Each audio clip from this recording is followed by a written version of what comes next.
우리가 평생을 혹시라도 나그네로 살아가게 된다면 우리의 인생은 어떨 것 같습니까?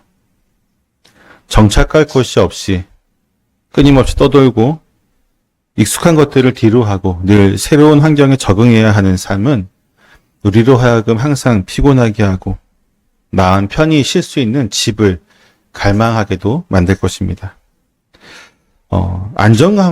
안정감과 소속감을 주는 진정한 안식처는 우리에게 정말로 편안함과 또한 귀한 쉼과 또한 에너지를 줄 수 있지만 나그네라고 하는 삶들은 항상 우리로 하여금 이 모든 것들을 갖추지 못하고 또 허비하고 또 모든 것에서 우리의 마음과 육체가 지칠 수밖에 없는 그러한 것이 나그네의 길입니다. 근데 오늘 말씀에 보니까 이 야곱이라고 하는 사람은 자신의 인생을 이야기할 때에 나그네의 삶을 130년이다 라고 이야기하고 있습니다. 다른 말로 하면 자기는 평생을 마음 편히 지내본 적이 없습니다 라고 이야기하는 것입니다. 내가 마음 편하게 안전하게 또한 내 마음이 평안한 상태로 정말로 모두가 다 하나님 앞에 그 안정감을 누리는 삶들을 그는 별로 살아본 적이 없었던 인물이었습니다. 그가 드디어 또다시 나그네의 삶 속에서 이제 애굽이라고 하는 나라에 오게 되었고 그곳에서 당시 세계의 가장 강대국이었던 애굽의 통치자인 바로라고 하는 이 왕을 만나게 됩니다. 그러나 성경은 이 만남을 인간적인 시각으로만 기록하지 않습니다. 이 만남 속에서 우리가 헤아릴 수 없는 하나님의 놀라운 섭리와 깊은 영적인 진리가 사실은 담겨 있습니다.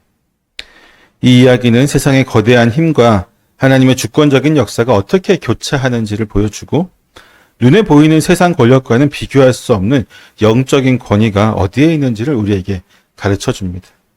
본문은 야곱이 평생 나그네에 갔던 삶이 이제 이방 땅에서 비로소 정착하게 되는 놀라운 하나님의 은혜를 우리에게 펼쳐 보여주고 있습니다. 이상하지 않습니까? 하나님이 그에게 주셨던 약속의 땅인 가나안에서는 그는 평생을 130년이라고 하는 인생을 나그네로 살았었는데 하나님이 주시지도 않았던 이방 땅, 약속의 땅이 아닌 우상을 숭배하는 그 땅에서 그는 안식을 취하게 됩니다. 본문을 더 깊이 보게 되면 야곱이 가족을 이끌고 가나안 땅을 떠나 애굽으로 향하는 여정은 유다로부터 시작이 되어짐을 보게 됩니다. 28절을 보게 되면 야곱은 유다를 요셉에게 미리 보내고 있습니다. 자신들이 고센 땅을 간다는 사실을 먼저 알리게 하는 것입니다. 유다가 가장 먼저 이렇게 문장에 위치함으로써 그의 역할이 정말 특별하다는 것을 보여주고 있습니다. 유다는 사실 과거 요셉을 노예로 팔아 아버지와 아들 사이를 이별하게 만들었는데 그 역할에서 아주 주도적인 역할을 했던 사람이죠. 사실 어떻게 보면 죄인의 역할을 했던 사람이었습니다. 근데 또 다른 관점에서 보면 다른 형제들은 요셉을 어떻게 하려고 했죠? 죽이려고 했었죠. 하나님의 요셉을 통한 구속사가 유다를 통해서 다른 형제들이 죽이려고 했었던 시점에서 유다는 그를 결국 죽이지 않고 팔음을 통해서 하나님의 구속사가 애굽을 통해서 또 이루어지게 되는 거잖아요. 이제는 그 유다가 자신 동생을 팔았던 그 유다가 아버지와 아들을 재결합하는데 더 이제 주도적인 역할을 또 하는 것을 보게 되죠.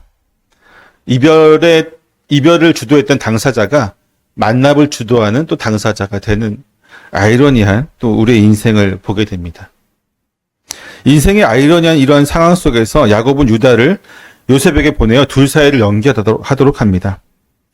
야곱은 이미 과거에도 두려워했던 형 에서와의 만남을 준비하면서 미리 사람들을 앞서 보냈듯이 20년이라는 긴 세월에 형제와 형제, 아버지와 아들이 떨어져 놓았지만 이제는 재회의 순간을 위해 유다가 그 길을 예비하고 있습니다. 그리고 이러한 유다의 등장은 앞으로 이스라엘이라고 하는 이 민족의 전체적인 그 흐름을 유다 족속이 이제 인도할 것이라는 그 주인공이 될 것이라는 것을 은연중에 암시하고 있는 것이죠.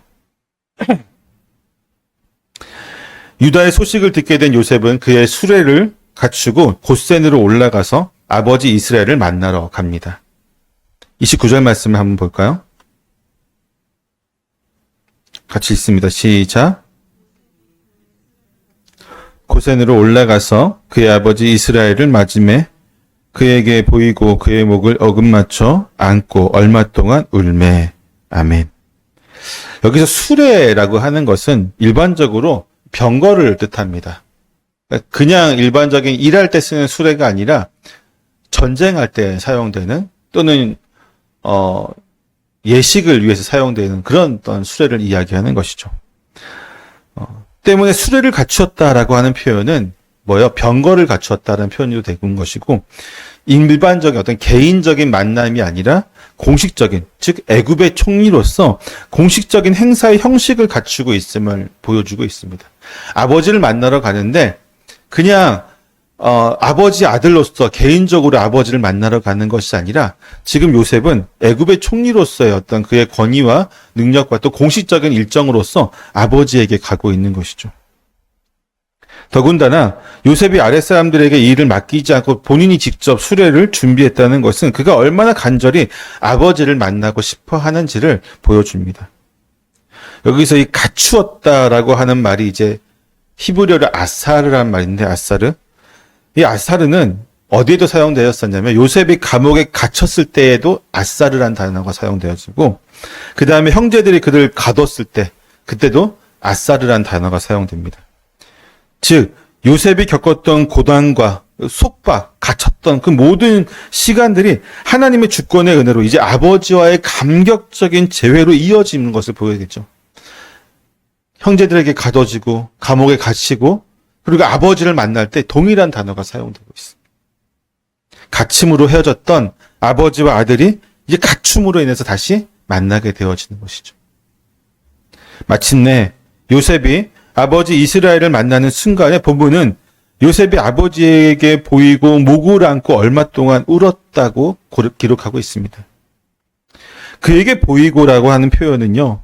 창세기에서 하나님께서 족장들이 나타나실 때 보인다라고 하는 표현을 이때 많이 사용하시거든요. 요셉과 제외하는 야곱에게는 마치 이것이 뭐 같은 거요? 하나님과 만나는 어떤 영적인 의미를 담고 있는 것이죠. 요셉은 아버지의 목에 얼굴을 파묻고 얼마 동안 울었습니다. 이는 요셉이 아버지에 대해서 얼마나 강렬한 애착을 가지고 있는지를 보여주고 있습니다. 수십 년 동안 헤어지고 만난 후에 아버지와 아들 사이에 울음밖에 없어요. 오가는 말이 없죠. 너무나 감격하고 너무나도 슬프고 너무나도 기쁨들이 넘쳐나고 그것이 울음으로 토해지는 가운데 말로 다 표현할 수 없는 그런 감정들이 나오고 있었습니다. 요셉은 이미 형제들과의 만남에서 여러 차례 눈물을 흘렸지만 아버지와의 상봉만큼 그의 마음을 슬프게 하고 또 기쁨으로 가득 채우지는 못했을 것입니다. 그는 아버지 이스라엘의 목을 껴안고 한참을 울었고 다시 한번 껴안으며 아버지의 존재를 확인하게 됩니다. 그만큼 정말로 이 상황이 믿기지 않았던 것이고 혹시나 노쇠한 아버지가 애굽으로 오는 긴 여정 속에서 잘못되진 않았을까? 아프진 않았을까? 그런 여러 가지 걱정하는 마음과 또 아버지를 향한 그 마음, 애틋한 마음들이 지금 이 만남 속에서 다 이루어지고 있는 것이죠. 이 감격적인 정말로 말로 형용할 수 없는 이 감격적인 재회 가운데 야곱은 벅찬 그의 고백을 터뜨립니다. 30절을 보면 야곱이 요셉에게 내가 지금까지 살아있고 내 얼굴을 보았으니 뭐 해도 좋다고요? 지금 죽어도 족하다라고 이야기하고 있습니다. 본문에서 야곱을 이스라엘로 부르고 있죠. 이스라엘이라는 이름으로 부르는 것은 이 만남이 야곱과 아들의 만남도 되지만 궁극적으로는 뭐예요? 구속사적인 이스라엘이라고 하는 하나님이 이름을 주시면서 이스라엘을 통해서 큰 민족을 이루겠다고 하는 그 구속사적인 의미가 이 만남 속에서 하나님께서 보여주고 있는 것입니다. 이스라엘은 야곱에게 주어진 새로운 운명과 새로운 미래를 뜻하는 이름입니다. 그는 비로소 하나님의 언약을 기억하게 되는 것이고요. 그 언약이 자신과 자신의 후손들을 위해서 통해서 성취될 것임을 깨닫게 되는 것입니다. 요셉과의 만남에서 이스라엘은 새로운 희망과 새로운 기대가 이 가운데 임하는 것이죠. 단순히 내가 죽어도 좋다라고 하는 것은 정말로 죽어도 좋은 것이 아니라 이를 통해서 이루어질 하나님의 놀라우신 구속사, 이스라엘을 통해서 이루어질 하나님의 놀라우신 언약의 성취들이 그가 요셉과의 만남을 통해서 온전히 깨닫게 되었던 것이죠. 여러분 어떻습니까? 우리가 누군가를 만날 때에 그 만남이 정말 하나님의 뜻 안에서 이루어지는 놀라운 은혜의 장이 되는지, 아니면 인간적인 만남 속에서 악한 또 서로 간의 만남이 될 수 있는지는 우리가 언제나 믿음으로 해서 깨어있고 하나님을 의지하지 않고서는 이러한 모든 것들을 우리가 온전히 깨달을 수 없겠죠. 야곱이 내 얼굴을 보았으니라고 고백합니다. 그가 과거에 경험했던 두 가지 중요한 만남이 이 고백 속에서 떠오르게 되는데, 첫 번째는 분이엘에서 하나님과 씨름한 다음에 내가 하나님의 얼굴을 보았으나 내 생명이 보존되었다라고 고백했던 그 고백입니다. 지금 요셉의 얼굴을 보면서 그는 한편으로는 예전에 분이엘에서 하나님의 얼굴을 보았을 때를 떠올리게 됩니다. 또한 이 만남은요, 야곱의 인생에서 가장 두려웠던 순간, 곧 에서와의 재회를 앞두고 하나님을 직접 대면하며 하나님의 은혜로 죽음을 면했던 결정적인 순간이었던 것을 보게 됩니다. 내가 형님의 얼굴을 본즉 하나님의 얼굴을 본 것 같다라고 하는 고백이 또 나오죠. 그러니까 야곱이 인생에서 얼굴을 본다라고 하는 이 표현을 3번 사용한 거야, 3번. 한 번은 분이엘에서, 한 번은 형 에서를 만났을 때, 그리고 이제 요셉을 만나면서 이 말을 사용하고 있습니다. 이처럼 야곱에게 얼굴을 본다라고 하는 것은 하나님의 임재와 은혜를 체험하는 깊은 영적인 의미를 의미하는 거예요. 단순히 그냥 얼굴을 대면하고 저와 여러분이 얼굴을 대면하는 것이 아니라, 야곱은 지금 요셉을 만나고 그의 얼굴을 보면서 무엇을 본다고요? 하나님의 은혜와 그의 놀라우신 구속사와 언약의 성취를 보고 있다고. 성도들 간의 만남은 이런 만남이 되어야 됩니다. 우리가 교회에 와서 서로의 얼굴을 볼 때 일주일 동안 어떻게 영적인 싸움을 쌓았고 한 주간에 우리가 어떤 삶을 살았는지, 그것도 중요하지만 더 우리에게 중요한 것은 무엇이냐면 바로 하나님의 은혜가 우리의 만남 가운데 있어야 되는 것이죠. 저와 여러분의 만남, 그리고 여러분이 서로 성도로서 이 자리에서 만날 때에 하나님의 은혜와 그분의 임재와 우리가 서로의 얼굴을 바라보는 가운데 놀라우신 하나님의 역사들을 보게 되는 것입니다. 그것이 교회 가운데 넘쳐나야 됩니다.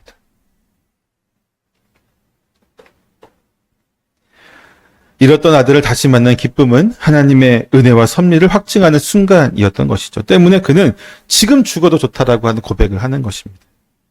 야곱은 요셉의 생존을 확인했기 때문에 더 이상 풀리지 않는 질문이나 걱정을 안고 죽지 않아도 된다는 평안을 얻은 것입니다. 야곱은 이 고백을 했지만 실제로 그는 이 순간 이후에 얼마나 더 사냐면 한 17년 정도를 더 삽니다. 이는 요셉이 야곱과 함께 살았던 17년과 그것에 대한 재회에 의해 다시 17년이라고 하는 대칭이 이루어지죠. 하나님 안에서 어떻게 보면 완전한 회복을 의미하는 거예요. 이 요셉이라고 하는 아들을 얻고 그와 17년을 살았지만 20년 넘게 떨어져 있었잖아요. 그러고 나서 다시 한번 노년에 죽을 나이가 얼마 되지 않는 그 나이에서도 다시 아들을 만나서 처음 함께했던 17년을 다시 되새기면서 마지막까지 17년을 보게 되는 것이죠. 물론 다르죠. 처음에 요셉을 만났던 17년은 어떻습니까? 야곱이 요셉을 보호하고 양육하고 함께 그에게 사랑을 주었던 17년이면 이제 노년의 마지막 17년은 그의 사랑을 받았던, 야곱의 사랑을 받았던 그 아들 요셉이 아버지를 양육하고 아버지에게 사랑을 주고 아버지를 높여드렸던 그러한 시간이 되는 거죠. 완벽한 이 대칭은 하나님의 완전한 어떤 회복했다는 것을 보여주는 것입니다. 요셉은 이제 애굽의 총리로서 기근으로 고통받는 가족들을 구원하고 하나님의 약속을 성취하기 위한 중요한 역할들을 감당하기 시작합니다. 그는 아버지 야곱과 형제들이 애굽에 도착했다는 소식을 듣자마자 그들을 바로 왕에게 소개할 준비를 합니다. 그러면서 46장 31절부터 34절을 보게 되면요. 요셉이 바로에게 가기 전에 형제들에게 미리 지시하는 내용이 나오죠. 이렇게 대답을 하십시오라고 지시합니다. 요셉은 형제들에게 자신이 바로에게 가서 가나안 땅에 있던 자신의 가족들이 목축하는 사람들이므로 그들의 양과 소와 모든 소유를 이끌고 왔다고 말할 것이라고 이야기해 줍니다. 그리고 바로가 그들에게 직업을 묻게 된다면 어렸을 때부터 지금까지 목축하는 자들이며 그들의 선조들도 다 그렇게 했다라고 대답하게 만들고 있습니다. 그렇게 지시하고 있습니다. 요셉은 왜 이렇게 세심하게 또는 세밀하게까지 대답할 것까지 다 가족들에게 이야기해 주고 있을까요? 그냥 가족들이 알아서 대답하면 되잖아요. 그렇죠? 그런데 정말 한치 오차도 없이 정확하게 고센 땅이라고 하는 지역을 받기 위해서 지금 이러한 작업들을 하고 있습니다. 왜냐하면 당시 애굽 사람들은요.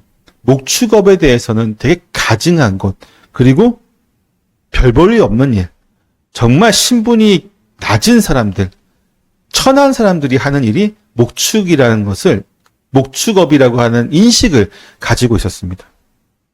때문에 가나안에서 있는 사람들 대부분 목축업이잖아요. 대부분 그래서 무시를 하는 거예요. 목축업 하는 사람들. 애굽 안에서도 목축업을 했을까 안 했을까요? 예, 고센 땅이 바로 목축을 하기 가장 좋은 땅 중에 하나입니다. 왜냐하면 그들도 고기를 먹어야 되니까. 그렇지만 그 목축하는 그 사람들에 대해서는 굉장히 천하게 여겼던 것을 보게 되죠. 이는 목축업자들이 유목생활을 하면서 정착민인 애굽 사람들과 다른 생활 방식을 가졌기 때문이기도 합니다. 우리가 잘 알고 있듯이 목축을 하면 나그네일 수밖에 없어요. 정처 없이 떠돌아다닐 수밖에 없습니다. 그러면 어떨 것 같아요, 여러분? 집에서 편안하게 밖에 나가서 물론 여러 가지 일은 하겠지만 매일 집으로 와서 씻고 편안한 잠을 자는 사람과 매일 텐트를 치면서 이동하면서 다니는 목축업자들은 서로 생김새부터가, 그리고 가지고 있는 피부톤도 마찬가지고요. 또 입고 있는 옷이라든지 여러 가지가 차이가 날 수밖에 없는 것이죠. 때문에 요셉은 이러한 애굽 사람들의 정서를 잘 알고 있었습니다. 때문에 형제들이 자신들의 직업을 솔직하게 밝힘으로써 어떤 효과가 있었을까요? 애굽 사람들이 이 사람들을 자기들 안에 품으려고 하지 않겠죠. 생각해 보세요. 어떤 회장님한테 우리가 면접을 가려고 합니다. 근데 면접자로 오는 사람이 뽑을 수밖에 없는, 위에서 이미 압력이 들어왔어요. 이 사람을 꼭 뽑아야 돼요. 이해가 되시죠? 그래서 면접을 봤는데 면접 보러 온 사람이 꾀죄죄하고 자기가 보기에 너무나도 좀 무식한 것 같고 좀 말도 못 알아듣는 것 같고 이러면은 내 옆에 두고 비서로 쓰겠습니까? 아니면 저쪽에 창고에 가서 열심히 저쪽에서 일하라고 이렇게 할까요? 이해가 되시죠? 그러니까 목축업자라고 이야기를 반복해서 하는 것은 어떤 효과냐면 첫 번째로는 애굽 사람들과 섞이지 않는 거예요. 바로가 만약에 목축업이 아니고 농사를 지었다 하고, 그리고 심지어는 가장 사랑하는 사람이 누구였어요? 요셉이었잖아요, 바로 왕이. 요셉의 형제들이고 아버지면은 그들이 목축업이라는 말만 하지 않는다면 아마 바로는 바로 그냥 애굽 땅에서 살라고, 여기 자기 수도에 와가지고 자기 성 옆에 집을 지어줄 테니까 같이 살아라고 이렇게 얘기했을 텐데 그렇게 하지 않죠. 바로 고센 땅으로 보내게 되죠. 이렇게 함으로써 요셉은 무엇을 기대했던 것일까? 첫 번째로는 가족들이 애굽 문화에 동화되지 않도록 한 것입니다. 자신들의 정체성을 유지하면서 번성할 수 있는 최적의 환경을 조성하는 것이죠. 비록 대기근으로 인해서 어쩔 수 없이 애굽이라고 하는 이방 땅으로 내려와서 거주하게 되었지만 그들은 하나님의 언약을 굳게 믿고 있는 언약의 백성이었습니다. 그리고 그 언약을 온전히 지키기 위해서 자신들이 어떻게 살아야 하는지도 분명히 알고 있었던 것이죠. 애굽인들의 무시와 업신여김을 받을지언정, 즉 우리가 목축업자라고 얘기함을 통해서 그들에게 심한 모욕을 받을 수도 있잖아요. 그렇죠? 그럴지언정 그들의 문화를 배격하여 오직 하나님 안에서 언약을 지키는 길을 선택했던 것이죠. 온전히 이스라엘 민족이 하나님만을 섬기며 약속의 시간이 도래할 때까지 순수한 그들의 신앙을 지키려고 했던 것입니다. 결국 야곱과 요셉은 하나님의 언약과 온전한 신앙을 지키기 위해 애굽 사람들의 멸시를 당연한 것으로 받아들이는 것이죠. 우리는 어떻습니까? 우리는 믿음의 길을 걸어갈 때에 세상 사람들이 우리에 대해서 멸시를 한다거나 무시한다거나 또는 우리에게 어떤 피해를 주는 것에 대해서 우리는 때로는 이 관념적으로, 이론적으로는 당연하다라고 생각할 수도 있어요. 그렇지만 실제적으로 우리가 삶 속에서 그런 대우를 받으면 그렇게 우리는 당연하게 여기지 못할 때가 많이 있습니다.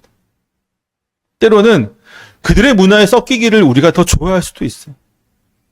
우리가 고립되는 것에 대해서 너무나도 힘들고 어려워할 때도 있습니다. 때로는 하나님에 대한 믿음과 신앙과 그분의 말씀에 대한 순종이 우리의 발목을 잡고 있는 것이 무겁게 느껴질 수도 있습니다. 하지만 우리가 정말로 필요한 것은 그곳에서 우리를 분리시킬 수 있는 믿음의 결단이에요. 이 세상의 수많은 유혹과 수많은 악의 사탄의 우리를 시험하려고 하는 많은 장치들 속에서 우리가 우리를 지킬 수 있는 방법은 결국은 분리하는 것밖에 없어요. 요셉의 지혜로웠던 가장 큰 것 중에 하나는 바로 가족들을 애굽의 문화 가운데 섞이지 않게 했던 것이죠. 47장으로 넘어가서 1절을 보게 되면 요셉이 바로에게 가서 자신의 아버지와 형제들 그리고 그들의 모든 소유가 가나안 땅에 와서 고센 땅에 있다고 소개를 합니다. 요셉은 바로에게 자신의 가족이 도착했음을 알리면서 그들의 직업이 목축업자임을 강조합니다. 그리고 바로가 요셉의 형제들 중 5사람을 불러서 그들의 직업을 다시 묻죠. 이에 그 형제들은 요셉의 지시했던 대로 자신들이 목축업자이며 또 선조도 그렇게 했다라고 고백을 합니다. 그리고 마침내 야곱이 바로 앞에 서게 됩니다. 7절을 한번 같이 읽어볼까요? 7절입니다. 시작.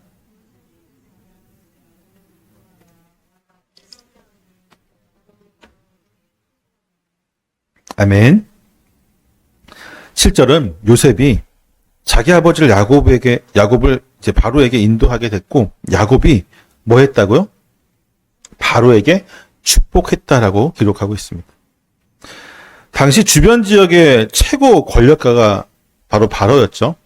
중동과 아프리카 북부 그 모든 것을 통틀어서 가장 강대한 강대국이었고 강성하고 심지어는 식량이라고 하는 무기, 7년의 대기근을 오직 애굽의 눈치만 봐야 되는 어떤 그런 상황이었습니다. 그런데 그 최고 권력가가 정말로 비천한 목축업자이고 피난민에 지나지 않는 야곱을 맞아들이는 과정에서 그 비천한 피난민의 축복을 받는 정말 아이러니한 상황을 우리가 지금 보고 있는 것입니다. 바로는 애굽의 모든 부와 권세를 손에 쥐고 있었죠. 그의 말 한마디면 제국의 운명을 좌우할 수 있는 절대적인 힘과 권세를 지니고 있던 사람이었습니다. 그러한 바로가 야곱에게 던진 첫 번째 질문은 무엇이었냐면 그의 나이가 얼마인지 묻는 것이었습니다. 노년에 아주 늙은 사람이 자기 앞에 오고 있으니까 내 나이가 어떻게 되느냐.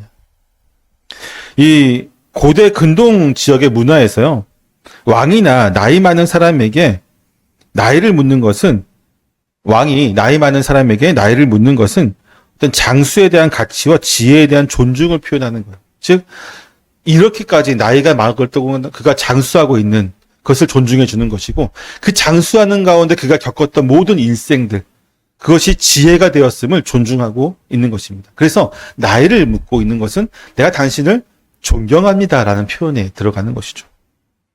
그러나 동시에 세상은 사람의 가치를 측정할 때 주로 눈에 보이는 것들을 집중하게 됩니다. 얼마나 오래 살았는지, 얼마나 많은 것들을 소유했는지, 어떤 지위에 올랐는지, 그리고 어떤 학력을, 그리고 능력을 가지고 있는지, 얼마나 큰 업적을 쌓았는지와 같은 시간적이고 물리적이고 어떤 외형적인 것들에 대해서 기준을 가지고 우리는 사람을 판단하려고 합니다.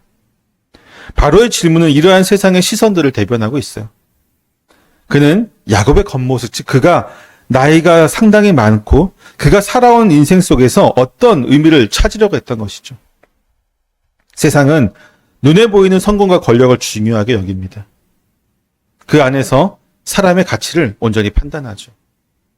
바로가 상징하는 세상의 권력의 특징은 바로 물질적인 풍요이고 절대적인 통치력 그리고 외적인 위세에 있었습니다. 그는 자신의 권력으로 기근을 다스리고 야곱 가족에게 땅을 허락할 수 있는 막강한 존재였습니다. 우리는 오늘날에도 이러한 세상 속에서, 즉 우리가 살아가는 우리의 모습보다 세상에 훨씬 더 거대하고 막강한 힘을 가지고 있죠. 우리는 그런 세상 속에 살아가고 있습니다. 사회는 우리에게 끊임없이 내가 몇 살이냐고 묻습니다. 즉 내가 직업은 무엇이냐, 얼마를 벌고 있느냐, 어떤 능력을 가지고 있느냐, 내가 어떤 학력을 가지고 있고 어떤 업적을 이루었느냐고 세상은 계속 우리에게 질문을 던지고 거기에 우리가 답을 하게 만들고 있습니다. 특히나 한국 사회가 더 그런 것 같아요. 한국 사회는 스펙이란 말이 너무나도 일상화되었습니다.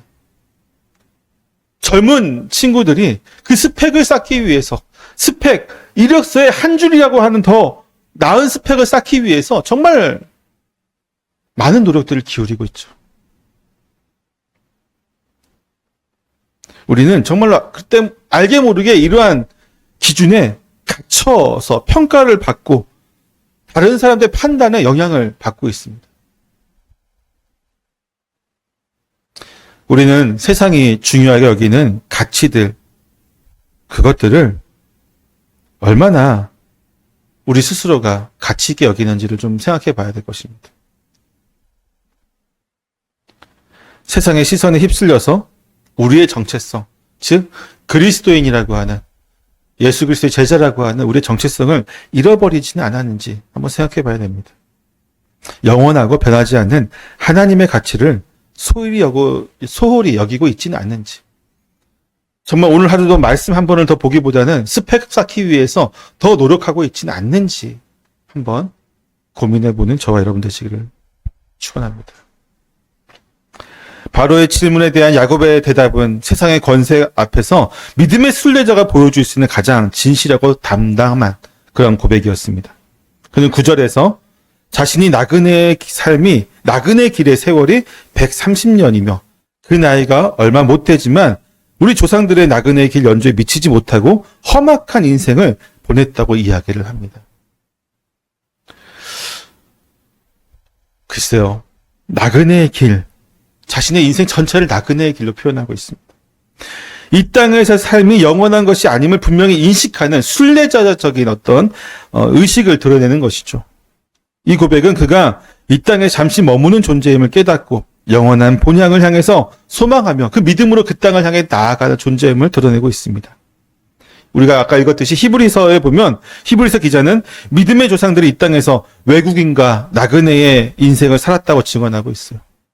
그렇게 기록함으로써 나그네의 신앙의 기초가 초대 기독교의 박해 가운데 형성된 신앙이 아니라 이미 아브라함과 이삭과 야곱으로 대표되는 이 족장 시대 때부터 이 나그네의 신앙들이 자리 잡고 있었어요. 또한 그 신앙은 초대교회에만 붙들고 있었던 신앙이 아니라 지금 우리도 붙잡아야 되는 신앙입니다. 오늘날 물질만능주의와 또한 기복주의 신앙들이 교회 안에 들어오면서 우리는 나그네로서의 삶이 아니라 풍요로운 삶, 정착하는 삶, 우리가 더 많은 것을 가지는 인생들을 추구하는 정말 아이러니한 그리스도인이 됐어요. 우리의 믿음의 조상들도 그랬고 초대교회 교인들도 마찬가지였습니다. 그들은 더 가지려고 하고 더 안정적인 삶을 추구하려고 하고 더 높은 곳에 올라가려고 했던 삶을 살았던 것이 아니라 항상 나그네의 삶을 살려고 했습니다. 이곳에서 내가 무엇을 갖추었든지 본향에 있는 내 고향으로 돌아가는 저 천국보다 좋은 곳은 그 무엇도 없다는 것을 그들은 알고 있었기 때문이죠. 또한 야곱의 삶은 결코 평탄하지 않았습니다. 단 한순간도 평탄한 적이 없었습니다. 기본적으로는 그의 성품 때문이겠죠. 항상 의심하고 남을 잘 믿지 못하고 또한 계략을 꾸미는 그의 성품이 그의 인생을 130년 동안 그렇게 슬픔의 나그네의 길을 걷도록 만들었을지도 모릅니다. 형 에서와의 갈등으로 도망쳐야 했고 삼촌 라반과의 관계 속에서는 계속해서 서로가 속고 속이는 아픔들을 겪어야만 했습니다. 가장 사랑했던 아내 라헬의 죽음과 딸 디나의 사건들이 있었고 그리고 무엇보다 가장 사랑했던 아들 요셉을 잃고 수십 년간 슬픔에 잠겨 살았던 고통의 시간들이었습니다. 그는 정말로 인생이 평탄했던 적이 거의 없었던 사람이었어요. 그는 그 모든 것을 뭐라고 이야기하냐면 험악한 세월이라고 솔직히 고백하고 있어요. 험악한 세월. 그러나 이 고백 속에는요, 고난에 대한 한탄만이 담겨 있는 것은 아닙니다. 그 모든 험악한 세월 속에서도 내가 지금 이 자리에 있는 것은 하나님께서 인도하시고 지켜주셨기 때문에, 그분의 언약의 신실함을 그가 인정하고 있었기 때문에 이런 고백을 하고 있는 것입니다. 그는 고난의 의미를 깨달았습니다. 그 속에서 역사하시는 하나님의 손길을 발견했던 것이죠. 야곱의 130년이라고 하는 나이는 할아버지 아브라함의 175년, 아버지 이삭의 180세에 비하면 아직 정말 많이 미치지 못하는 나이였습니다. 하지만 그는 자신의 삶이 조상들보다 결코 평탄하지 않았고, 조상들이 겪었던, 아버지와 할아버지 겪었던 것보다 훨씬 더 험악한 인생 속에서 하나님의 섭리 속에서 그가 지금까지 살아왔음을 이 고난의 고백 가운데 그가 나타내고 있는 것이죠. 더욱 놀라운 것은 야곱이 바로와의 대화를 마친 이후에 그 바로를 축복하고 있다는 것입니다. 10절은 야곱이 바로에게 축복하고 그 앞으로에서 나왔다고 기록합니다. 세상의 최고 권력자 앞에서 한 노인이 그를 축복하고 있는 이 장면은요, 세상 권력으로는 헤아릴 수 없는 정말 영적인 권위가 얼마나 높은지를 우리에게 보여주고 있죠. 이 땅에서 보면 여러분, 세상 권력자가 가장 힘이 세잖아요. 지금 이 지구상에서 누가 제일 권력이 셀까요? 예, 그쵸. 저 아메리카 대륙에 있는 그분이시죠. 근데 그 나라의 대통령들은 어떻게 대통령이 되는지 아십니까? 예, 목사님이 오시고 축복을 해주고 성경에 손을 얹고 선서를 합니다. 이것은 단적으로 무엇을 보여주고 있죠? 세상의 최고 권력도 누구 아래에 있는 것입니까? 하나님의 영적인 권위 아래에 있습니다.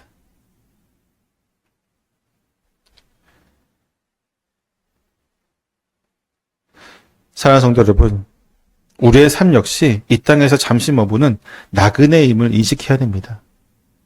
영원한 본향인 천국을 소망하는 자세로 매 순간마다 살아가야 됩니다. 세상의 가치에 얽매이지 않고 영원한 것을 추구하는 믿음의 삶을 살아가는 것이죠. 또한 삶의 고난과 험악한 세월 속에서도 하나님의 섭리를 인정하며 감사하는 믿음의 고백을 할 수 있어야 됩니다. 우리가 겪는 모든 어려움 속에서도 지금 겪고 있는 것, 혹은 내가 또한 예전에 겪었던 모든 고난 속에서 항상 하나님의 손길이 있었다는 사실을 우리는 기억해야 됩니다.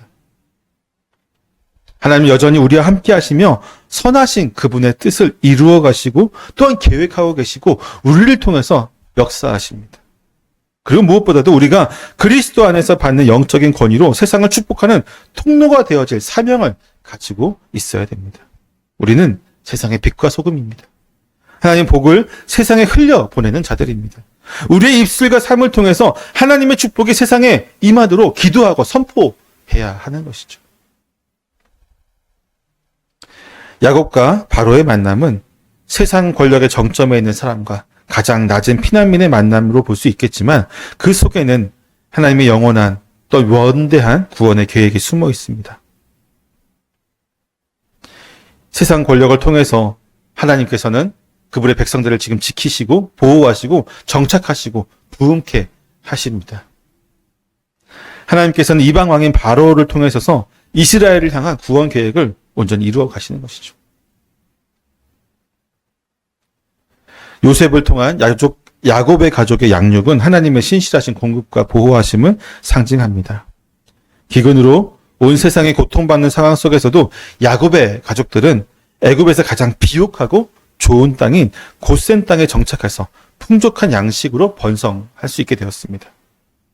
이 고센 땅이라고 하는 것을 조금 더 깊이 들어가 보면 여기서 이제 메타브라고 이제 표현해요. 메타브 최고의 땅이라는 뜻이거든요. 고센 땅은 최고의 땅이었습니다. 그것은 농사와 목축에 모두 적합한 가장 비옥한 땅이었으며 이스라엘 가족이 번성하게 최적의 환경을 가지고 있었습니다. 또한 바로 왕은 야곱의 형제들에게 고센 땅을 소유지로 주고 있어요. 그 헬라어로 보게 되면 아후자라고 하는 말을 쓰게 되는데 아후자라는 말은 잠시 머무는 것이 아니라 마치 상속받은 재산처럼 군주나 왕이 땅을 줄 수 있는 권력자가 그에게 양도하는 영구적인 소유권을 이야기합니다. 아후잔. 그러니까 지금 야곱과 그의 가족들을, 모든 그 형제 자매들 가족들은 기근 동안 잠시 피난하기 위해서 애굽 땅에 왔잖아요.